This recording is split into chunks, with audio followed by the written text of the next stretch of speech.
हजुर नमस्कार। यदि तपाईँ अबदेखि नेपाल पैसा पठाउन चाहनुहुन्छ भने मलाई सम्झाउन सक्नुहुन्छ। यो तपाईँ हेर्न सक्नुहुन्छ, यो चाहिँ तपाईँको नेपाल पैसा पठाउने जो हाम्रो प्रभु मनी छ त्यसको इन्टरफेस हो।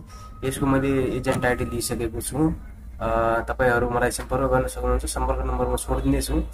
अब यहाँदेखि तपाईँको नेपालमा पैसा यदि तपाईँको केवाइसी छैन भने पनि पठाइदिन्छु, तर त्यसको अलिकति तपाईँको केवाइसी बनाउँदा चाहिँ मतलब पैसा दिनुपर्ने हुन्छ। 20-25 रुपियाँ एक्स्ट्रा लाग्छ।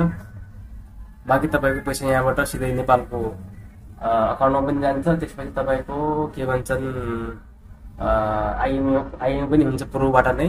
अब तपाईँले ओन्ली म आइएमईबाट नै आइएमई गराउन चाहनुहुन्छ भने म केही दिनमा आइएमईको पनि आइडी दिने बनाएको छु। त्यो आइडी मार्फत चाहिँ तपाईँले चाहिँ म आइएमईको पनि सेवा जो प्रोभाइड गरिदिनेछु। तर तबसम्म यदि तपाईँ नेपाल पैसा पठाउन चाहनुहुन्छ भने तपाईँले चाहिँ मलाई सम्पर्क गर्न सक्नुहुन्छ। यो च्यानलमा मेरो फेसबुक आइडी पनि छ। अनि अर्को कुरा चाहिँ के छ भन्दाखेरिमा तपाईँको पैसा पठाउने जो छ नि चार्जेस चाहिँ तपाईँको ओन्ली तपाईँको 5,000 देखि के भन्छन् 5,000 देखि 50,000सम्म ओन्ली 200 हो हैन। अब तपाईँको केवाइसी छैन भने त्यसमा 25 रुपियाँ चाहिँ एक्स्ट्रा लाग्छ, जसको मतलब किनकि यहाँको मान्छेहरूको कसैको या अरू मान्छेको केवाइसी बनाएर त्यसलाई चाहिँ दिनुपर्ने हुन्छ, त्यसलाई मन्जुर गर्नुपर्ने हुन्छ।